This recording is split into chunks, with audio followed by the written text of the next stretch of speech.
Coucou les amis, c'est encore moi. Euh, je ne sais pas si vous avez regardé toutes les autres vidéos, mais justement celle-ci, ce serait bien que vous ayez vu tout ce que j'ai fait avant pour comprendre ce que je vais vous lire aujourd'hui, parce que c'est fou. Donc je suis dans... Ah bah c'est à l'envers. Petit exercice mental. Donc c'est Le pouvoir du moment présent. C'est un livre culte de Eckhart Tolle, donc j'en parlais dans les vidéos. Et je vous disais que à un moment donné, il y a quelques mois, je pense même plus d'un an, j'avais commencé à lire le livre. C'était pas évident, hein. C'était pas évident de rentrer dedans. Enfin si, en même temps j'étais fascinée par ce livre, mais en même temps, waouh, ça me faisait travailler vraiment sur moi. Et il y avait des waouh, ok, c'est comme ça et tout, voilà. Plein de prises de conscience, encore une fois, mais pas intégrées parce que je n'étais pas vraiment ancrée. Euh, Et là, ce qui est comique, pour la petite anecdote quand même, j'en parlais hier avec quelqu'un, c'est que tant qu'on n'est pas ancré, euh, tant que voilà, tout n'est pas là, descendu, et que voilà, on n'a pas cette plénitude qui s'installe à l'intérieur, tant que l'âme n'est pas présente dans le corps, c'est comme si les downloads de toutes les prises de conscience n'allaient jamais jusqu'au bout en fait. Donc, vous voyez, hein, les downloads, là, on download un fichier, à un moment donné, il bug, voilà. Et donc, il y en a pas beaucoup qui arrivaient jusqu'au bout du petit chemin. Et là, waouh, depuis que, je dois aussi vous dire que j'ai eu un soin euh, en médecine chinoise, oh là là, par un thérapeute, celui qui me convenait à ce moment-là et qui est juste incroyable. Donc, si ça vous intéresse, je peux vous communiquer ses coordonnées en privé. Euh, il a travaillé en collaboration avec tout mon être. Et waouh, ça a ancré, mais tellement de choses. Enfin, c'est fou, quoi. J'étais prête, en fait, parce que j'avais déjà été le voir, hein, mais là, j'étais vraiment prête à ce que tout s'intègre dans le corps. Et donc, depuis ce moment-là, c'est fou, parce que tout mon corps se déglingue. C'est pour ça que j'étais le voir, mais là, ça continue un petit peu, mais je l'observe différemment maintenant. Donc, tout mon corps, voilà, est en train de travailler, mais vraiment très très fort.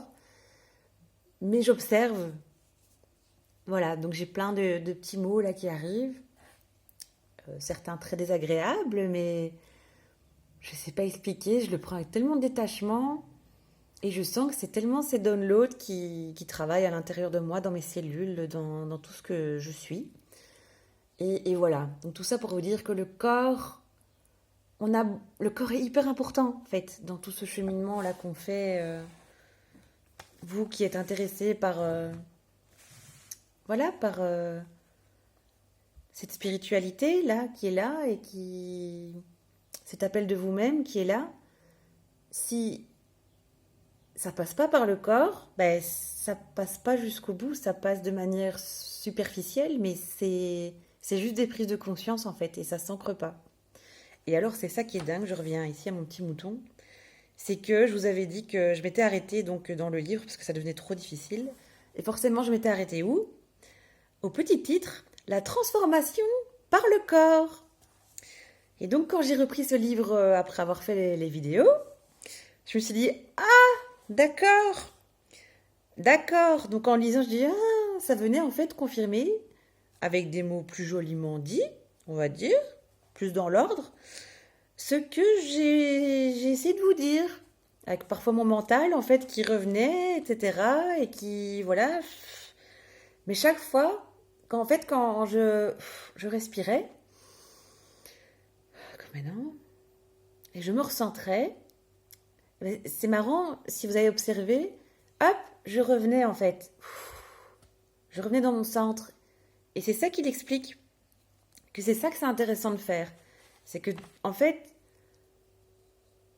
rester dans cet état d'hyperconscience, là, mais c'est impossible de l'être tout le temps. C'est pas possible. Il explique, on est un être de dualité et on a été programmé comme ça et on reviendra toujours à ce mental qui voudra prendre le contrôle. Mais c'est intéressant de l'observer le plus rapidement possible. Et dès qu'on voit qu'on part en sucette et que c'est le mental qui reprend le dessus, pas le juger, juste observer. Et juste, voilà, respirer. Hop. Et revenir dans le corps. Et juste aller observer sans jugement. Ah oui, cher petit mental, on peut même lui donner un petit nom. Petit chouchou, petit chéri, j'ai vu. C'est plus doux quand même. J'ai vu que tu recommençais un petit peu à essayer de prendre le contrôle et je comprends. On peut lui parler en fait, hein, calmement. Mais voilà, tout va bien. Regarde. Hop, on va voir ensemble. Est-ce que c'est si grave? Oui ou non? Et si c'est pas le cas, eh ben voilà. On a juste observé. Et le travail, il se fait tout seul. C'est magique, hein? Et c'est ça qu'il explique. Alors, si vous voulez, je vais vous lire quelques passages. Et voilà. Ça va être peut-être plus clair pour vous. Il y a tout un blablabla. Alors, il explique. Quand les religions ont vu le jour, cette dissociation s'est accentuée davantage avec la croyance « Vous n'êtes pas ce corps ». En Orient, comme en Occident, et au cours des siècles, d'innombrables personnes ont essayé de trouver Dieu, le salut ou l'illumination par la négation du corps. Ceci s'est manifesté par la négation du plaisir des sens, de la sexualité en particulier, par le jeûne ou d'autres pratiques ascétiques. Je ne dis pas que, voilà, hein, je fais que lire, voilà.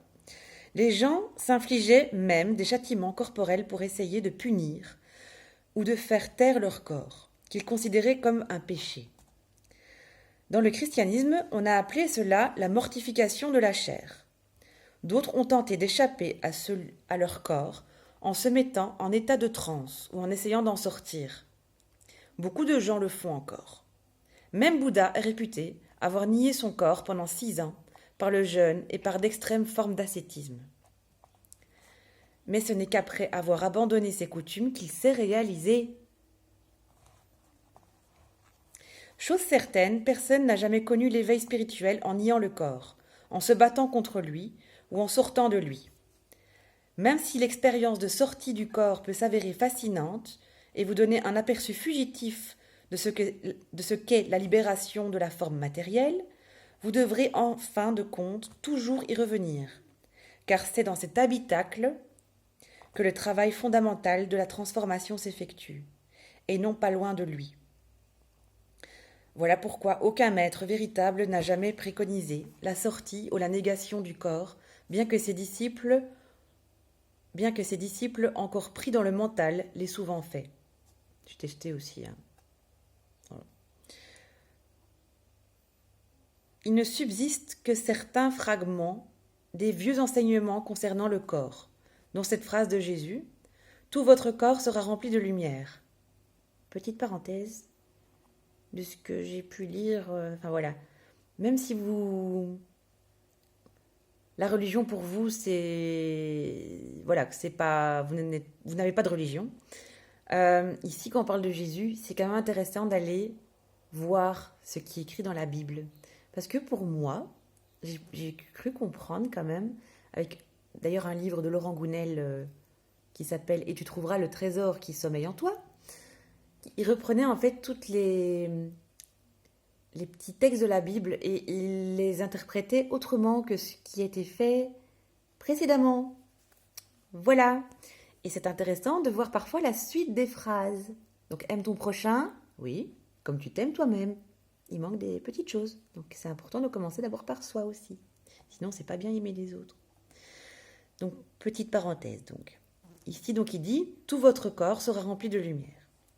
Ou bien, ces enseignements se perpétuent sous la forme de mythes, comme la croyance selon laquelle Jésus n'aurait jamais renoncé à son corps et aurait continué à ne faire qu'un avec celui-ci, pour monter au ciel. Jusqu'à ce jour, presque personne n'a compris ces fragments d'enseignement ou la signification cachée de certains mythes. Par conséquent, la croyance « vous n'êtes pas votre corps » règne universellement et se traduit par la négation du corps et la tentative de s'en échapper. Toute une question d'interprétation. D'innombrables chercheurs dans le domaine de la spiritualité se sont donc empêchés d'atteindre la réalisation spirituelle et de trouver ce qu'ils cherchaient. Intéressant, hein? Je vous conseille. Hein. Lisez-le à votre aise, tranquillement. Vous prenez ce qui est bon pour vous. Parfois, c'est un peu compliqué, mais c'est pas grave. Vous savez à l'intérieur prendre juste ce qu'il faut et ce qui est important d'intégrer à ce moment-là. Alors, qu'est-ce qui était encore intéressant? Ah, ça c'est intéressant, ça va peut-être intéresser certaines personnes qui ont du mal à s'ancrer. J'espère que la vidéo tiendra, sinon je referai une deuxième. Créez en vous de profondes racines. La clé, c'est d'être en contact permanent avec votre corps subtil, de le sentir en tout temps. Ceci approfondira et transformera rapidement votre vie. Ben, c'est ce qui se passe en fait chez moi, donc je vous le dis, c'est vraiment vrai. En tout cas pour moi et pour lui. Donc je testez, hein, il n'y a rien à perdre. Plus vous dirigez votre conscience sur le corps énergétique, plus la fréquence de ces vibrations s'amplifie. Un peu comme augmente l'intensité lumineuse d'une ampoule quand vous tournez le thermostat, le rhéostat du monde. À ce niveau vibratoire plus élevé, la négativité ne peut plus vous perturber et vous tendez naturellement à vous attirer des situations nouvelles qui reflètent cette fréquence vibratoire. Si vous maintenez le plus possible votre attention sur le corps énergétique, vous serez ancré dans le présent et ne vous égarerez ni dans le monde extérieur ni dans le mental. Les pensées et les émotions, les peurs et les désirs seront dans une certaine mesure encore présents, mais du moins, ils ne prendront plus le dessus. Veuillez, s'il vous plaît, observer ce vers quoi est dirigée votre attention en ce moment même. Vous êtes en train de m'écouter ou de me lire, si vous lisez le livre. C'est le point de mire de votre attention. Vous avez aussi une conscience périphérique du lieu où vous trouvez, des personnes qui vous entourent, etc. Il se peut, en outre, qu'une certaine activité mentale se joue autour de ce que vous entendez ou lisez, que votre mental émette des commentaires. Il n'est cependant pas nécessaire que rien de ceci retienne votre attention. Voyez si vous pouvez en même temps être en contact avec votre corps subtil. Maintenez une partie de votre attention vers l'intérieur. Ne la laissez pas se tourner entièrement vers l'extérieur. Sentez votre corps entier de l'intérieur, comme un seul et unique champ énergétique, comme si vous écoutiez ou lisiez avec tout votre corps. Exercez-vous à cela au cours des jours et des semaines à venir. Comme je vous disais, c'est toujours une question de régularité et de répétition. N'accordez pas la totalité de votre attention au mental et au monde extérieur. Concentrez-vous sur ce que vous faites, bien sûr, mais sentez en même temps votre corps énergétique aussi souvent que possible. Restez en contact avec vos racines intérieures. Surveillez ensuite comment ceci modifie l'état de votre conscience et la qualité de ce que vous faites. Là, je suis en conscience avec les mouches qui tournent autour de moi.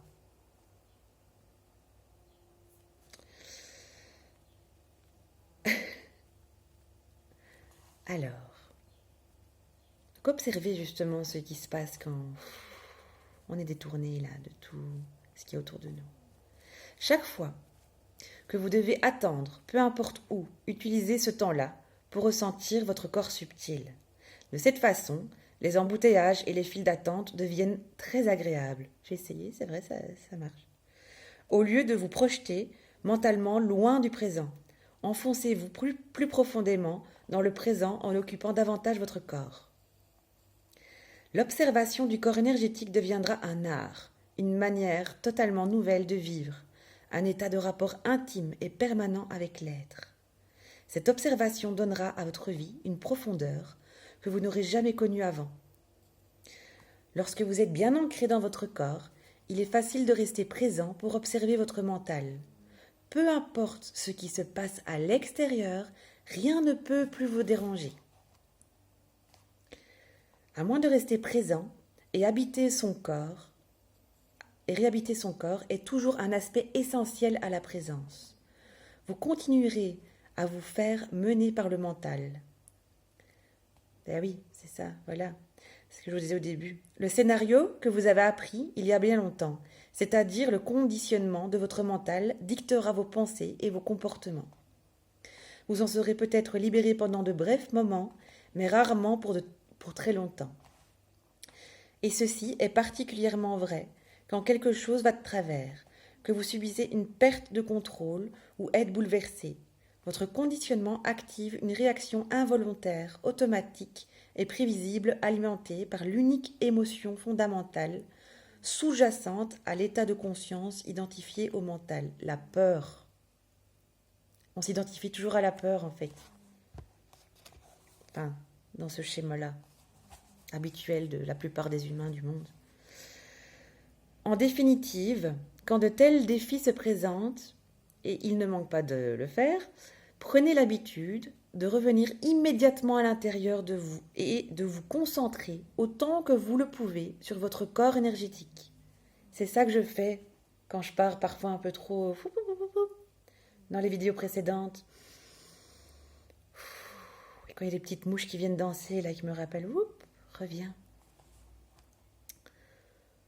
Cela n'a pas besoin d'être long, juste quelques secondes, mais vous devez le faire dès l'instant où le défi se présente.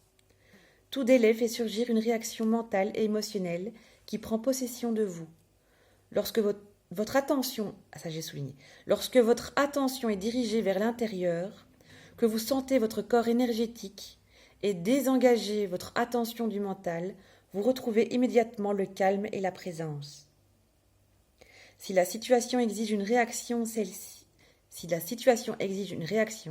celle-ci émanera d'une source plus profonde.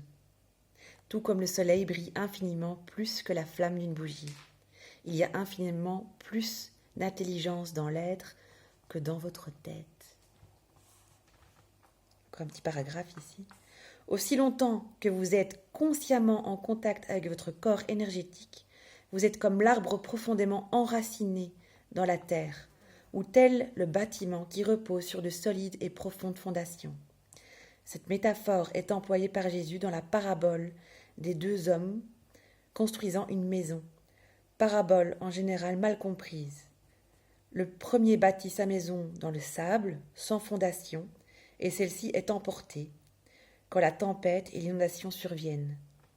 Quant à l'autre, il creuse profondément jusqu'au roc, puis érige sa maison, qui cette fois-ci ne sera pas emportée par l'inondation.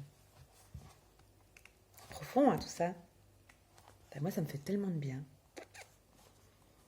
Alors ici, il se pose la question, quand il y a une émotion qui vient, qu'est-ce qu'on peut faire? Pour les personnes qui sont très émotives, eh ben, ça rejoint ce que voilà, des petits exercices que j'allais vous proposer, peut-être dans la prochaine vidéo, justement. À moins de prêter attention à cette émotion en priorité, celle-ci vous empêchera d'avoir accès au corps subtil situé à un niveau plus profond qu'elle. Par attention, je n'entends pas que vous devez vous mettre à y penser. C'est là la différence. Il suffit simplement d'observer sans jugement, juste observer, la voir, l'émotion, de bien la sentir, sentir ce que ça fait, sentir les sensations que ça fait, les tensions, les manifestations, et juste l'accueillir et l'accepter telle qu'elle est. Bon, mais ça va, j'ai ma petite voix qui dit je ferai l'exercice avec vous en pratique dans la prochaine vidéo. Donc il y en a qui sont faciles à identifier, comme la colère, la peur, le chagrin, etc. Et il y a d'autres qui sont plus difficiles à cerner. Ça peut être des vagues sensations de malaise, de lourdeur, de pression. Quelque chose qui se situe à mi-chemin entre une émotion et une sensation physique. Donc, ce qui est important, c'est de ne pas, surtout pas, y coller une étiquette mentale. Juste conscientiser le plus possible la sensation, ce que ça fait dans le corps. L'attention est la clé de la transformation. Et en totale, une attention totale signifie aussi acceptation. C'est hyper important ça, hein, je vous jure, c'est vraiment la clé. Donc, prêter attention signifie aussi acceptation. Elle est comme un faisceau de lumière, c'est le pouvoir concentré de votre conscience qui métamorphose toute chose. C'est ça le côté magique de la chose. Une fois qu'on y a porté attention, on accepte et par conséquent, il y a des choses qui se passent, même si on ne s'en rend pas compte, ça se métamorphose à l'intérieur.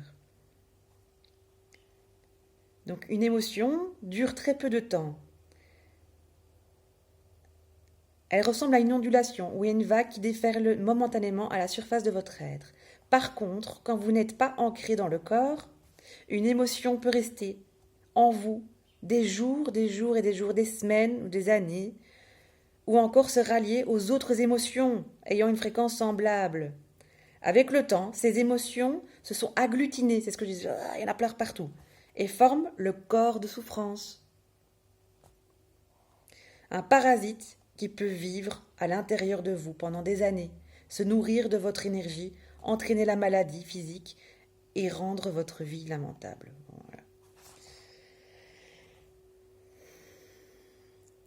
Voilà quoi. Et là, il parle du pardon, etc. Lâcher prise devant le chagrin qui en découle. Ouais. Ouais, se pardonner aussi. Pardonner, c'est n'offrir aucune résistance à la vie et lui permettre de s'exprimer par vous. Et là aussi, ouais. On reprend le pouvoir à ce moment-là, qu'on avait laissé au mental. Être rancunier, c'est vraiment la nature du mental, tout comme l'antagonisme et les conflits sont le combustible qui fait survivre l'ego, ce faux moi créé par le mental, les petits personnages. Le mental ne peut pas lâcher prise. Seul vous-même le pouvez. Vous devenez présent, vous habitez votre corps et vous sentez la paix et la tranquillité pénétrante qui émanent de votre être. Jésus n'a-t-il pas dit, avant d'entrer dans le temple, pardonnez. Je crois qu'on va arrêter là. Eh oui, c'est hyper riche tout ça. Comment renforcer le système immunitaire,